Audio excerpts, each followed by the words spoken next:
le calcul des intérêts de retard. Alors, pour calculer un intérêt de retard, ça se fait en différentes étapes. Il faut paramétrer le taux annuel.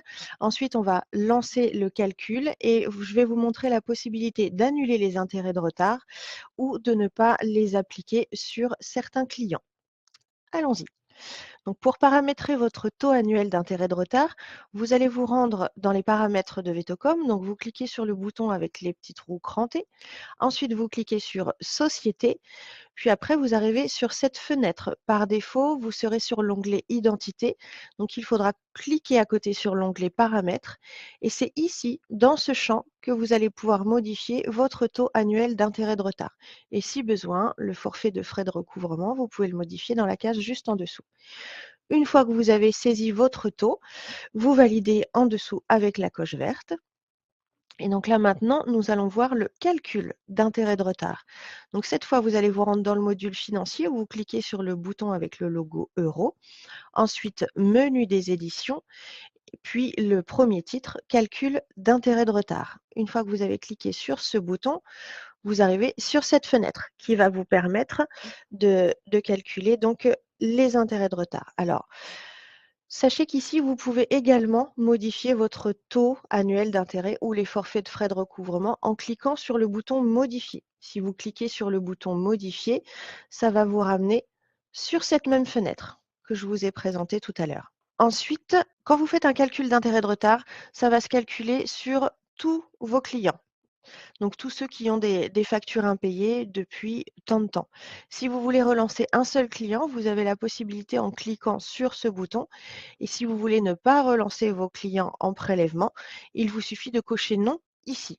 Mais sinon, ça va relancer tout le monde. Ici, vous allez devoir saisir deux dates. Tout d'abord, une date limite d'application. Alors, en saisissant cette date limite d'application, ça veut dire que toutes les factures postérieures à cette date sont exclues du calcul. Cette date, elle est en principe égale à la date du jour moins 2 mois. En effet, les factures du mois écoulé ne sont pas pénalisées et les factures du mois précédent, en général, font l'objet d'une simple relance aimable avec confirmation des pénalités encourues. La date de calcul, elle va permettre un calcul du taux en fonction de l'ancienneté, c'est-à-dire la date à laquelle la facture a été émise et la date de référence prise pour le calcul. Quand vous mettez votre date de calcul ici, ça veut dire que c'est à partir de cette date-là, c'est la date à partir de laquelle vous voulez que le calcul se fasse.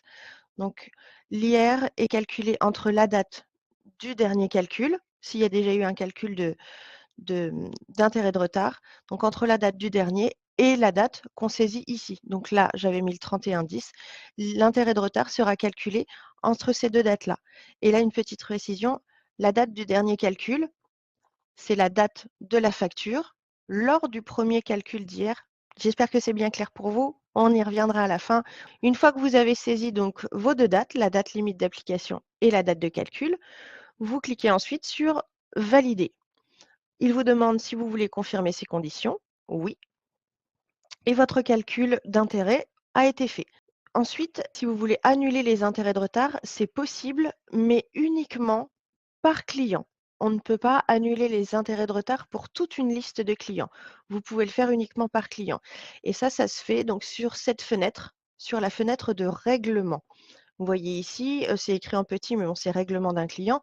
Je pense que vous reconnaissez. Ici, on a le montant à payer, les factures, les différentes factures impayées. On voit d'ailleurs que pour ce client, il y a des intérêts de retard qui ont été calculés.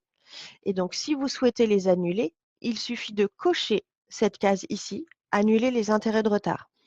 Chose très importante à savoir, vous allez pouvoir les annuler uniquement si la facture est complète, s'il n'y a pas eu d'acompte de régler sur cette facture. S'il y a eu un petit acompte de perçu sur une facture, vous ne pourrez pas annuler les intérêts de retard. Donc, il faudra dans ce cas-là faire payer la totalité de la facture et faire un avoir par la suite à votre client pour le rembourser de ses intérêts. Donc, sur la slide suivante, je vous montre ce que ça donne quand on a coché annuler les intérêts de retard. On voit que la petite case à cocher n'est plus là et nos intérêts de retard sont tous passés à zéro. et ensuite vous pouvez procéder au règlement des factures sur cette même fenêtre. Donc, je vous expliquais au début aussi qu'il est possible de ne jamais appliquer d'intérêt de retard. Et ça, c'est pareil, ça va se paramétrer par client. On ne peut pas paramétrer une liste de clients. Donc, pour cela, vous allez vous rendre sur votre fiche client. Donc, là, j'ai fait une recherche à mon nom. Sur la ligne du client, vous faites un clic droit. Ensuite, vous cliquez sur Identité. Vous arrivez sur cette fenêtre. Par défaut, vous serez sur l'onglet Identité. Vous allez devoir cocher sur l'onglet Financier et cocher Jamais d'intérêt de retard. Une fois que vous avez coché cette case, vous cliquez sur Valider et il n'y aura jamais d'intérêt de retard qui seront calculés pour ce client. Donc ça, c'est à paramétrer par client. J'ai voulu faire une petite aparté. Ça, ce sont, comme je l'ai précisé, donc des paramètres d'exclusion de relance. Vous avez la possibilité sur cette fenêtre de paramétrer, enfin de pouvoir exclure votre client des relances impayées pour différentes possibilités. Là, si vous cliquez oui, vous avez d'autres options qui vont s'afficher. Vous allez pouvoir l'exclure parce que il est parti en recouvrement chez l'huissier, parce que c'est un client inactif depuis tant de temps. Quand on coche non, forcément, il n'est pas exclu. Et là en dessous, ce sont des possibilités de relancer par type d'activité de client. Donc on va relancer par, clients ruraux, le R, concerne les clients ruraux, le C, les clients canins et le E, les clients équins. Donc si vous voulez faire des relances par type d'activité de vos clients, c'est possible, mais il faut tout d'abord paramétrer vos fiches clients ici, préciser si c'est un rural, canin ou équin. Donc en résumé, pour ce calcul d'intérêt, il faut bien penser à paramétrer votre taux annuel. Comme précisé, donc il change annuellement. Il faut toujours penser à le modifier dès que c'est le cas. Bien saisir vos dates d'application et vos dates de calcul avant de lancer le calcul. Et vous rappeler que vous avez la possibilité d'annuler les intérêts de retard à condition que la facture n'ait pas eu d'acompte. Et vous avez la possibilité de ne pas les appliquer. Mais tout ceci est paramétrable par fiche client.